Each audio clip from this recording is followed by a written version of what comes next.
하나님의 축복과 은총이 여러분과 함께하기를 주님의 이름으로 축복합니다. 오늘 함께 나눌 말씀 제목 하나님의 권속. 하나님의 권속이라는 이 제목을 가지고 함께 말씀을 나누겠습니다. 오늘 본문 말씀 에베소 2장 19절 말씀입니다. 그러므로 이제부터 너희는 외인도 아니요 나그네도 아니요 오직 성도들과 동일한 시민이요 하나님의 권속이라. 자, 하나님의 권속은 하나님의 가족, 또 하나님의 친족 이런 뜻이고, 또 성도들과 동일한 시민, 이건 뭐냐면 거룩한 시민들, 자, 이런 뜻입니다. 그러니까 나의 신앙의 정체성은 뭐냐면 하나님이 나의 친아버지가 되고 우리는 하나님께로 난 형제들이고 하늘의 거룩한 시민입니다. 자, 그런데 문제는 뭐냐면 많은 성도들이 하나님의 가족의 특권을 알지 못하고 또 거룩한 시민의 삶을 누리지 못한다는 것입니다. 여러분, 창세기부터 계시록까지의 성경 내용의 핵심이 뭔지 아십니까? 바로 하나님께서 죄진 인간에게 찾아오셔서 하나님 백성을 찾으시고, 그리고 예수님이 나의 남편이 되어주시고, 하나님 나의 친아버지가 되어주시고, 그리고 하나님을 믿는 사람들끼리는 다 뭡니까? 하나님께로 난 형제들이 되는 것입니다. 저와 여러분 향한 이 하나님의 마음을 여러분 한번 다음 성경을 통해서 한번 보십시오. 예레미야서 31장 1절로 3절 말씀 보겠습니다. 여호와의 말씀입니다. 그때 내가 이스라엘 모든 종족의 하나님이 되고 그들은 내 백성이 되리라. 2절 여호와께서 이같이 말씀하시니라. 칼에서 벗어난 백성이 광야에서 은혜를 입었나니 곧 내가 이스라엘로 안식을 얻게 하러 갈 때라. 3절 옛적에 여호와께서 나에게 나타나사 내가 영원한 사랑으로 너를 사랑하기에 인자함으로 너를 이끌었다 하였노라. 이 에레미야서의 내용은 현실적으로는 이스라엘 민족, 그 유대 민족이 하나님을 떠나 우상 숭배를 하면서 이방 민족을 의지하며 살려고 했지만 사실은 이방 민족에게 짓밟힘을 당하고 나라가 망해가는 아주 비참한 상황에서 예레미야 선지자가 꿈을 꾼네요. 이 예레미야 31장의 내용들을 보면 하나님 어떤 마음입니까? 그때 내가 이스라엘 모든 종족의 하나님이 되고 그들은 내 백성이 되리라. 이게 하나님의 뜻이에요. 그러니까 하나님의 뜻은 하나님의 백성들이 은혜를 얻고 안식을 얻고 또 영원한 사랑을 받아 인자함으로 이끌림을 받기를 원하십니다. 여러분, 사실 이 세상에 많은 사람들이 다 사랑받고 싶어 하잖아요. 이 세상의 모든 사람들이 다 은혜를 입고 안식을 얻고 싶어 하잖아요. 근데 문제는 하나님을 떠난 이 상태에서 이 세상에서 얻으려 하는 그 사랑과 안식과 평안은 사실 헛되다는 거예요. 그게 수천 년의 역사를 통한 삶의 결론입니다. 하나님께로 돌아와야만, 하나님 아버지를 올바로 섬길 때만이 하나님 안에서 참된 안식과 평화와 사랑을 누릴 수 있습니다. 자, 그러면 어떻게 하면 하나님의 권속, 하나님의 친족, 하나님의 가족이 될 수 있을까요? 자, 첫 번째, 하나님의 권속이 되는 과정이 있습니다. 자, 첫 번째 한번 볼까요? 첫 번째, 그리스도의 피로 가까워져야 합니다. 자, 에베소 2장 13절 말씀 보겠습니다. 이제는 전에 멀리 있던 너희가 그리스도 예수 안에서 그리스도의 피로 가까워졌느니라. 여러분, 영적 어둠이 있을 때는 하나님과 멀리 있었는데 그리스도 예수 안에서 그리스도의 피로 가까웠다. 자, 그런데 헬라 원문을 정확하게 번역하면 그리스도 예수 안에서 그리스도의 피 안에서 가까워졌다. 자, 이 얘기는 뭡니까? 그리스도 예수 안과 그리스도의 피 안이 같은 의미라는 거예요.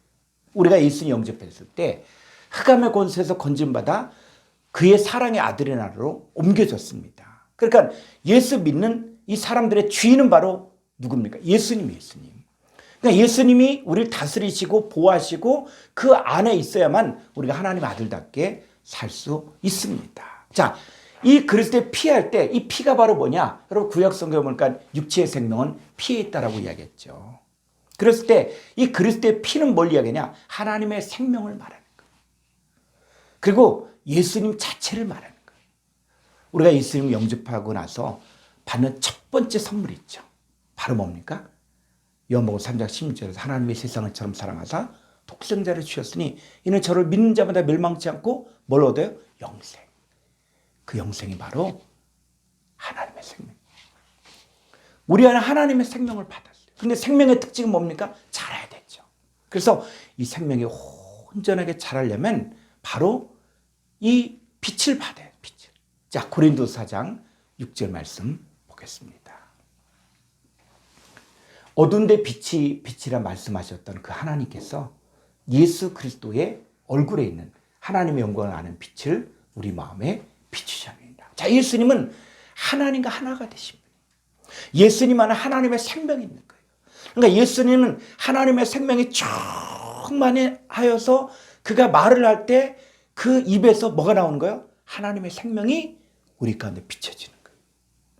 그러니까 예수 그리스도 얼굴에는 하나님의 영광을 아는 빛을 우리 마음에 비출 때 그 하나님의 생명이 내 안에 나타나기 시작하는 것입니다. 이 하나님의 생명을 받은 우리 가운데 우리의 속사람이 날로 날로 새로워지고 그리고 지극히 크고 영원한 영광에 중한 것이 나에게 이루어지면 나도 하나님 같은 형상으로 이루어지면 하나님이 내 아버지가 되고 그리고 나는 하나님의 아들인 것이 확증되는 것입니다. 내가 성장하면 성장할수록 내가 성장한 만큼 하나님과 관계가 생생해지고 그리고 하나님과 가까워지면 가까워질수록 하나님뿐만 아니라 이제 하나님을 믿는 형제 자매들 간의 관계에서도 하나님의 가족 의식이 생기게 됩니다. 첫 번째, 그리스도의 피로 가까워져요. 자, 두 번째는 화평이신 예수님을 영접해야 됩니다. 자, 에베소 2장 14절로 15절 말씀. 그는 우리의 화평이신지라 둘로 하나를 만드사 원수된 것 곧 중간에 막힌 담을 자기 육체로 허시고 15절 법조문으로 된 계명율법을 폐하셨으니 이는 이 둘로 자기 안에서 한 세 사람을 지어 화평하게 하시고. 자, 예수님은 그 사역 초창기 때 침례 요한이 예수님 보고 뭐라 그랬습니까? 보라, 세상 죄를 지고 하나님의 어린 양이다. 그러니까 예수님은 인간의 모든 죄와 허물을 대신 지고 구약의 대속죄에 바로 이스라엘 백성들이 1년 동안 지었던 모든 불의와 죄를 지고 가는 그 양처럼 예수님 인간의 모든 죄와 허물을 대신 지시고 십자가에서 죽으셨습니다. 자, 근데 이때 예수님의 영이 떠나갈 때 그때 어떤 일이 생겼냐? 바로 1500년 동안 율법 아래 있을 때 이 성소와 지성소를 가로막고 있는 이 손바닥만한 크기의 아주 두껍고 무거운 휘장이 있었는데 그것이 위로부터 아래로 쫙 찢어진. 헬라 원문을 보면은 이 찢어진 게 아주 갈기갈기 찢어버린 거예요. 누가? 하나님. 그러니까 죄를 가지고 있는 인간은 지성소에 들어가면 죽을 수밖에 없기 때문에 하나님께로 가는 길을 휘장을 통해서 막은 거예요. 근데 하나님이 이 휘장을 찢어버린 거예요. 왜 찢었습니까? 바로 예수님께서 죄가 해결되는 방법을 열어놓았기 때문에 누구든지 이 죄가 해결되는 이 방법에 순종하기만 하면 하나님께로 나아갈 때 죽지 않고 살 수 있는 길을 활짝 열어놓으신 것입니다. 그래서 우리의 원수인 이 마귀와 또 하나님과 우리 사이에 이 울타리의 이 막힌 담을 예수님의 육신 안에서 풀어버렸다는 거예요. 그래서 자 14절 한번 볼까요? 14절 보니까는 원수된 곳 중간에 막힌 담을 자기 육체로 육체 안에서 누구 안에서? 예수 그리스도 안에서 풀어버린 거예요. 풀어버렸다는 말은 뭐냐면 죄로부터 해방시켰다. 사망의 고통을 풀어버리셨다. 그리고 마귀를 분쇄하고 깨트리고 파괴하셔서 예수님과 우리를 예수님 안에서 한 몸으로 만드셨습니다. 예수님 영접하였을 때 예수님 자체가 바로 화평의 존재이거든요. 그러니까 예수님 우리 안에 딱 들어오시면서 그 하나님께서는 우리의 죄와 불법을 기억하지 아니하시고 우리를 예수님 안에서 거룩하게 하셨고 영원히 온전케 하셨습니다. 누구 때문에요? 우리 안에 계신 예수님 때문에. 이거는 전적인 하나님의 은혜. 그리고 이거 하나님의 선물이 우리의 행위를 말미암은 게 아니에요. 오직 우리의 믿음을 통해서만이 나에게 실제적으로 성취됩니다. 그러니까 예수님이 내 안에 있고 예수님과 연합되어 새 사람이 된 이 사람들, 새로운 피조물이 된 사람은 더 이상 죄인이 아닌 의인이요 새 것이고 그리스도에서는 새로운 피조물이고 이제 하나님과 화평하게 되었습니다. 하나님이 나의 친아버지가 되고 예수님 나의 영적인 신랑이 되어 그리스도를 향한 진실함과 깨끗함이 있는 그 새 사람이 된 이 사람만이 하나님의 가족의 삶을 누리며 살 수 있습니다. 세 번째, 십자가를 통하여 하나님과 화목해야 합니다. 자, 에베소 2장 16절 말씀. 또 십자가로 이 둘을 한 몸으로 하나님과 화목하게 하려 하십니다. 원수된 것을 십자가로 소멸하시고. 이 사람들은 십자가면 뭐 속썩이는 뭐 문제라든지 또 아주 문제를 일으키는 뭐 자식이라든지 뭐 남 이렇게 이야기하는데 십자가는 그게 아니에요. 여러분 십자가를 통하여 하나님에게 우리가 한 몸 안에서 하나님과 화목하게 하셨고 그 하나님 안에서 원수인 이 마귀 사탄을 죽이셨습니다. 그래서 화목하게 됐다. 하나님과 화목하게 됐다는 말은 뭐냐면 존재가 변화됐다는 거예요. 그래서 이 십자가는 예수님을 말하는 것입니다. 예수님과 내가 연합되어 한 몸을 이루었을 때 다시는 마귀 사탄이 우리를 주장하지 못하고 내가 그리스도 예수는 새로운 피조물로 변화되고 새것 하나님의 의로 내가 변화된 것입니다. 자, 그럼 이제 하나님의 권속이 되었으면 이제 말로만 권속이 아니라 내가 하나님의 권속의 삶을 살려면 우리가 어떻게 살아가야 되는가 했을 때 첫 번째, 하나님의 뜻대로 해야 합니다. 자, 마태복음 12장 46절 보겠습니다. 예수께서 무리에게 말씀하실 때 그의 어머니와 동생들이 예수께 말하려고 밖에 섰더니 47절 한 사람이 예수께 여짜오되 보소서 당신의 어머니와 동생들이 당신께 말하려고 밖에 서 있나이다 하니 48절 말하던 사람에게 대답하여 이르시되 누가 내 어머니이며 내 동생들이냐 하시고 49절 손을 내밀어 제자들을 가리켜 이르시되 나의 어머니와 나의 동생들을 보라. 50절 누구든지 하늘에 계신 내 아버지의 뜻대로 한 자가 내 형제요 자매요 어머니니라 하시더라. 여기서 말하는 게 육신의 부모 형제가 필요 없다는 말이 아니에요. 그러니까 우리가 하나님의 가족이 되었으면 이제 우리는 하나님 아버지의 뜻대로 살아야 합니다. 그러면 하나님 아버지의 뜻이 뭐예요? 저 여러분을 향한 하나님의 뜻이 뭡니까? 데살로니가전서 4장 3절을 보면은 하나님의 뜻은 이것이니 너희의 거룩함이라 곧 음란을 버리고. 하나님의 뜻은 우리의 거룩함, 구별되는 거예요. 하나님의 백성으로 구별되는 거예요. 그래서 하나님 우리를 부르신 것은 우리를 부정하게 하심이 아니요 거룩하게 하시는 거예요. 자, 또 요한복음 6장 39절 보겠습니다. 나를 보내신 이의 뜻은 내게 주신 자 중에 내가 하나도 잃어버리지 아니하고 마지막 날에 다시 살리는 거죠. 살리는 게 하나님의 뜻이라는 거예요. 40절 내 아버지의 뜻은 아들을 보고 믿는 자마다 영생을 얻는 이것이니 마지막 날에 내가 이를 다시 살리리라 하시죠. 그 영생이 바로 뭡니까? 바로 독생자를 영접했을 때 주어진 그 영생, 하나님의 생명. 이게 하나님의 뜻이에요. 그러니까 우리를 향한 하나님의 뜻은 바로 뭐냐? 우리가 하나님의 뜻대로 살아야 되는데 하나님 앞에서 영생을 가진 하나님의 생명을 가진 자의 삶을 사는 것이고 하나님의 선하시고 기뻐하시고 온전한 뜻이 무엇인지 분별한 삶을 사는 것이고 하나님을 모르는 이방인과 같이 살지 말라는 것. 그래서 음란을 버리고 거룩함과 존귀함으로 서로 사랑하는 것입니다. 이렇게 살아야만 하나님의 가족, 하나님의 권속의 삶을 누리며 살 수 있습니다.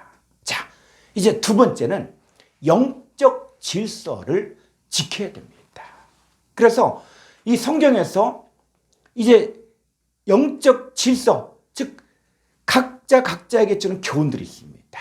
오늘 그것들 한번 공부를 하려고 하는데, 자, 첫 번째 영적 자녀들에게 주는 교훈이 있습니다. 자, 에베소 6장 1절 한번 보겠습니다. 자녀들아 주 안에서 너희 부모에게 순종하라. 이것이 옳으니라.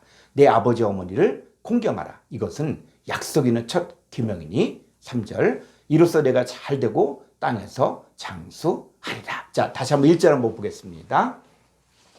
여기서 자녀들이 있죠. 근데 이 자녀들, 부모가 등장하는데 여기서는 육신의 부모, 육신의 자녀를 이야기하는 게 아니에요. 바로 잘 볼까요? 주 안에서 너희 부모가 있는 것입니다. 그러니까 성경에서 말하는 부모가 있다는 거, 부모. 아버지, 어머니가 있다는 거예요. 자, 어떻게 이야기하는지 고린도전서 4장 15절 말씀 보겠습니다. 그리스도 안에서 일만 스승이 있으되 아버지는 많지 아니하니 그리스도 예수 안에서 내가 복음으로써 너희를 낳았습니다. 자, 사도 바울이 남자죠. 그런데 뭐라고 이야기합니까? 바로 그리스도 예수 안에서 내가 너희를 복음으로써 낳았다. 바로 바울이 뭐가 되는 겁니까? 어머니가 되는 거잖아요. 어머니. 그러니까 바울은 뭐냐면 복음으로 낳은 자들의 영적인 아버지와 어머니가 되는 거예요. 그러니까 에베소서에서 이야기하는 이 아버지 어머니는 나를 복음으로 낳고 양육하는 영적 지도자를 말합니다. 그러니까 이 자녀는 누구냐? 바로 복음의 자녀예요. 복음의 자녀. 이 복음의 자녀의 성도들이 이 땅에서 잘 되고 장수하는 방법이 바로 뭐라고요? 영적인 아버지와 어머니인 영적 지도자들에게 순종하고 공경하는 것입니다. 자, 그랬을 때 여러분 이 땅에서 최고의 복 받는 게 뭡니까? 최고의 장수가 뭔지 아십니까? 바로 영생을 얻는 거잖아요. 영생을 얻고 하나님 안에서 왕 같은 제사장이 되어 세세토록 왕노릇하는 것, 이게 바로 최고의 복, 최고의 장수가 아닙니까? 목회자가 이 성도들에게 영생을 얻는 방법을 가르치고 또 하나님 나라에 합당한 자로 세워지도록 가르칠 때 이 성도들이 목회자를 공경하고 순종해야만 그 성도들의 영혼이 잘된 같이 범사가 잘 되고 강건케 될 수 있습니다. 자, 히브리서 13장 17절 말씀 보겠습니다.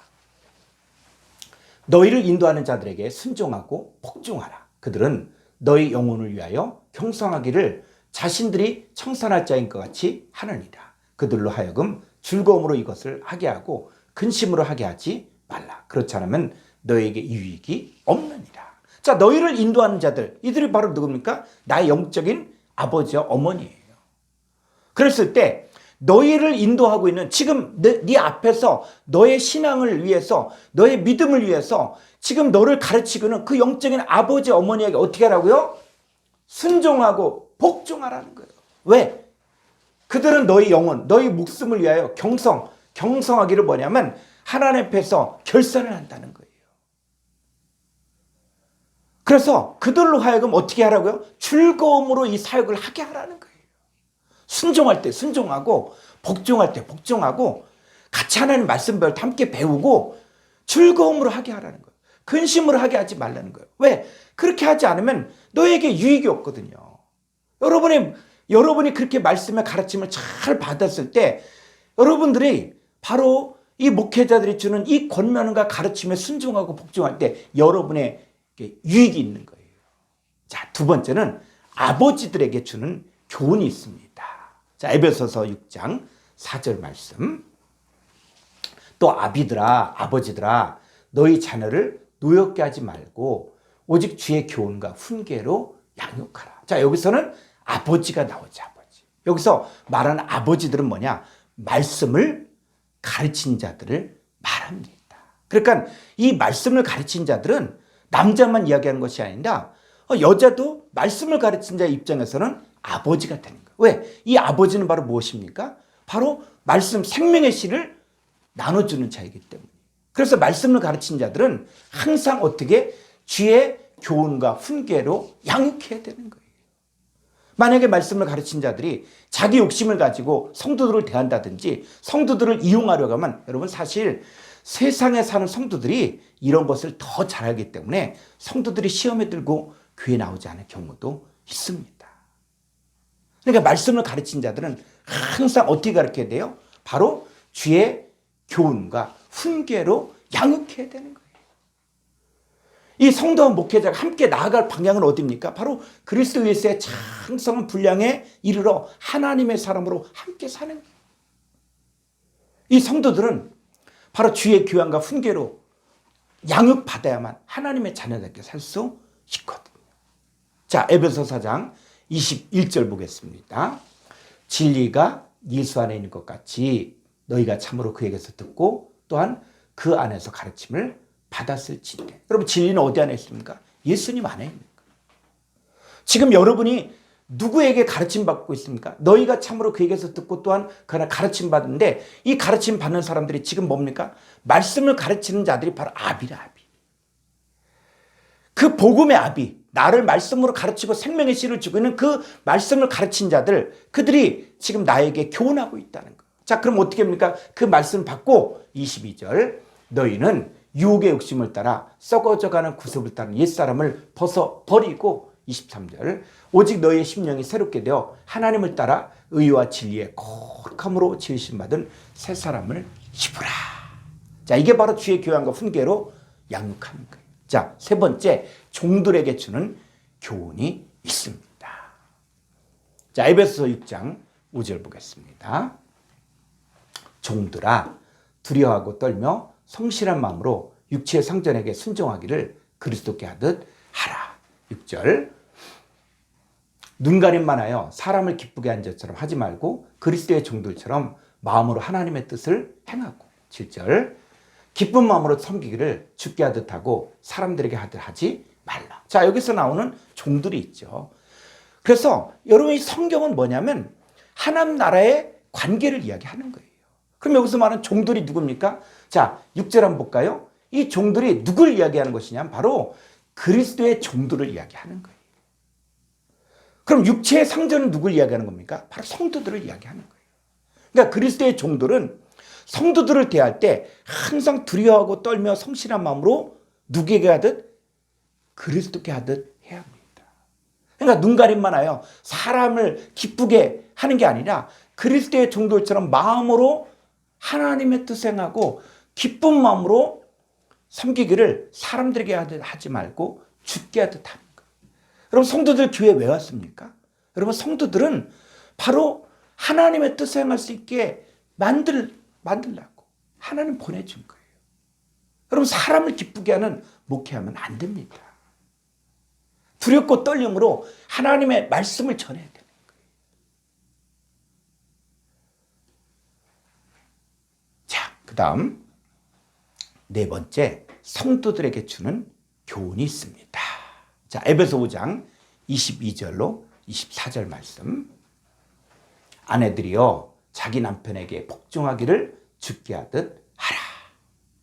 23절, 이는 남편이 아내의 머리됨이 그리스도께서 교회의 머리됨과 같으니 그가 바로 몸의 구주시니라. 24절, 그러므로 교회가 그리스도에게 하듯 아내들도 범사에 자기 남편에게 복종할지니라. 자, 여기서 지금 에베소서의 내용에서 아주 대칭되는 것들이 있거든요. 그건 뭐냐면 교회와 그리스도의 관계, 교회와 그리스도의 관계. 그래서 내가 너희를 정결한 처녀로 한 남편이 그리스도에 들어가고 중매한다 그랬죠. 그랬을 때 바로 예수님이 뭐가 되는 거예요? 남편이 되는 것이고, 교회는 바로 그리스도의 신부가 되는 것이죠. 자, 그런 것처럼 지금 여기서 말하는 이 아내들이 있고 자기 남편이 있죠. 자, 그랬을 때 여기서 이야기하는 것은 육신의 아내가 아닌, 남편은 뭐냐? 생명의 씨, 하나님의 생명의 씨, 즉 복음을 받는 성도들이 바로 아내가 되는 것이고, 남편은 뭐냐? 하나님의 말씀, 즉 생명의 씨를 전한 자들을 말하는 것입니다. 그래서 이렇게 번역해도 돼요. 그랬을 때, 자, 23절 한번 볼까요? 자, 22절. 자, 아내들이요, 이렇게 돼 있죠. 자, 뭡니까? 성도들이요. 왜? 생명의 씨를 받고 있는 성도들이요, 자기 남편이 바로 뭡니까? 바로 나에게 말씀을 전하는 자들을 이야기하는 거예요. 나에게 말씀을 전하는 목사님, 나에게 말씀을 전하는 전사님, 나에게 지금 말씀을 주는 자들에게 어떻게 복종하기를 누구에게 하라고요? 주님께 하라는 거예요. 왜? 왜 그렇습니까? 바로 23절. 이는 누구? 말씀을 가르친 자가 바로 성도의 머리됨이 그리스도께서 교회의 머리됨 같으니 그가 바로 몸의 구주신입니다.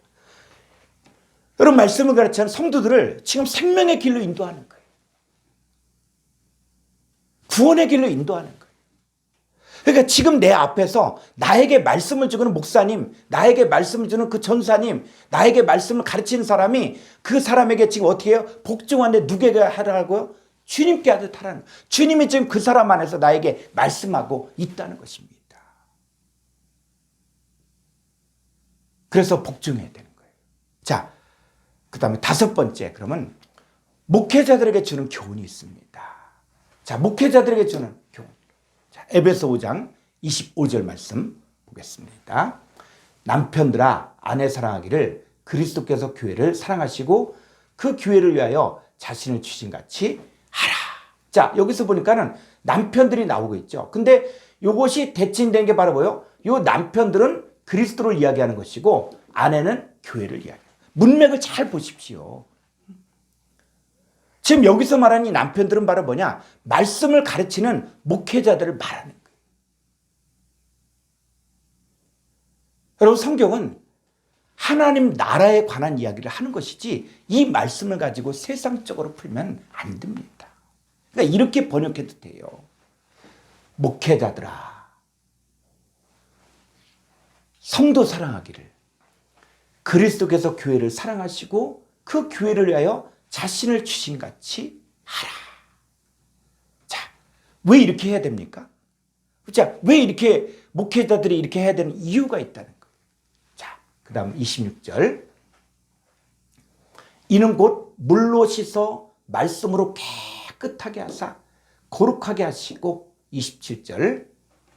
자기 앞에 영광스러운 교회로 세우사 티나 주름 잡힌 것이나 이런 것들 없이 거룩하고 흠이 없게 하려 하십니다.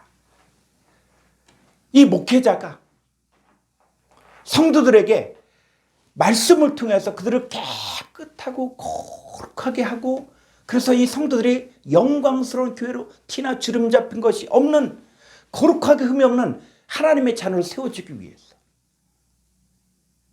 목회자들은 그렇게 성도들을 말씀을 가르치라는 거예요. 그래서 자 28절 볼까요?